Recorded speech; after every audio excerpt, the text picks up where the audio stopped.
आज आप देखेंगे भारत के उस विश्वविद्यालय की कहानी जिसे जलाने की आग 3 महीने तक बुझी नहीं, लेकिन जिसका ज्ञान आज भी जिंदा है।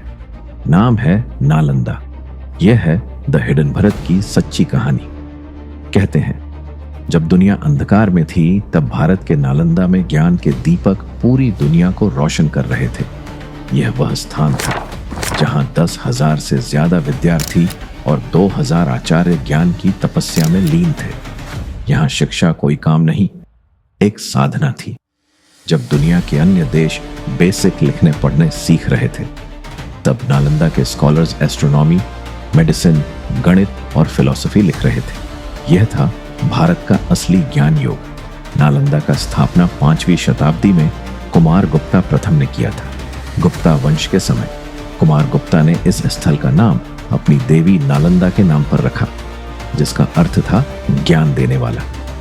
उस समय बिहार का यह क्षेत्र बुद्ध धर्म का एक प्रमुख केंद्र बन रहा था और कुमार गुप्ता ने इसी धर्म और विद्या दोनों का संगम बना दिया।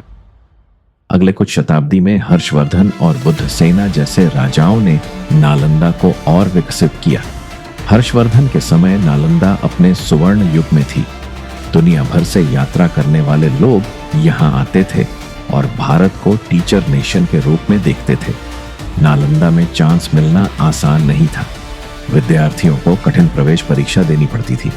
जो आज ने लिखा है कि हर साल लगभग 8 में से सिर्फ 2 विद्यार्थी ही नालंदा में प्रवेश पाते थे। यहाँ पढ़ाई कोई छोटी बात नहीं थी, यह एक जीवन समर्पण था। नालंदा में धर्मशास्त्र के साथ साथ विज्ञान, गणित, चिकित्सा, राजनीति, अर्थशास्त्र और विश्व दर्शन जैसे विषयों का अध्ययन होता था। यह पहली ऐसी विश्वविद्यालय थी जहां मल्टीडिसिप्लिनरी एजुकेशन दी जाती थी। जुआजंग और ईजिंग जैसे चाइनीज यात्रियों ने नालंदा में सालों तक अध्ययन किया और अपने ग्रंथों में लिखा कि नालंदा का कैंपस दुनिया के किसी भी स्थल से बड़ा और समृद्ध था।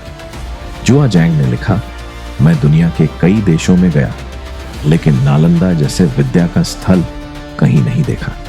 उसने लिखा कि नालंदा में हर दिशा से स्कॉलर्स आते थे, तिब्बत, चाइना, कोरिया, श्रीलंका और जावा तक से। इसे दुनिया का पहला इंटरनेशनल यूनिवर्सिटी कहा जा सकता है। नालंदा का कैंपस 14 विशाल विहार और एक 100 लेक्चर हॉल से बना था। हर बिल्डिंग में मंदिर, पॉन्ड, गार्डन और मेडिटेशन एरिया होता था। नालंदा के पास एक विशाल पुस्तकालय था जिसका नाम था रत्न सागर, रत्न दद्दी और रत्न रंजक। इन तीनों में करोड़ों ग्रंथ और हस्तलिखित पुस्तकें रखी गई थीं। कहा जाता है कि जब नालंदा को जला दिया गया तो यह लाइब्रेरी 3 महीने तक जलती रही। नालंदा में स्टूडेंट्स और टीचर्स का जीवन अनुसंधान से भरा होता था।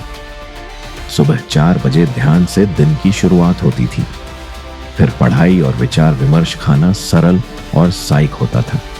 हर शिक्षक अपने स्टूडेंट्स को व्यक्तिगत रूप से गाइड करता था। उनके लिए ज्ञान कोई कंपटीशन नहीं था, बल्कि तपस्या थी। नालंदा के स्कॉलर्स ने अनेक महत्वपूर्ण ग्रंथ लिखे, जैसे आर्यभट्टा का गणित, दिनगा और धर्मपाल के बौद्ध दर्शन और नागार्जुना के महायाना सिद्धांत।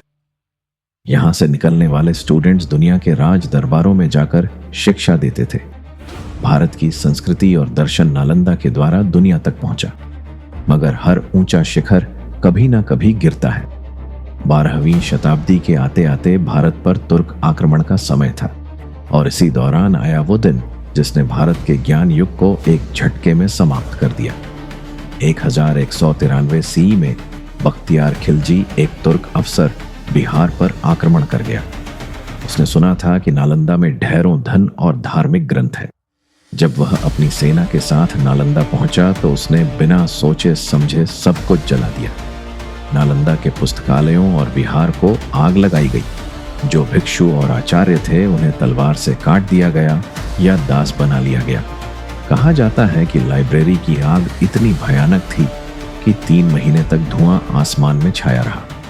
पुस्तकें जो कभी भारत का ज्ञान थी, राख बन गई। खिलजी के इस आक्रमण ने सिर्फ एक यूनिवर्सिटी 3 महीने तक धुआं आसमान में छाया रहा। पुस्तकें जो कभी भारत का ज्ञान थी, राख बन गई।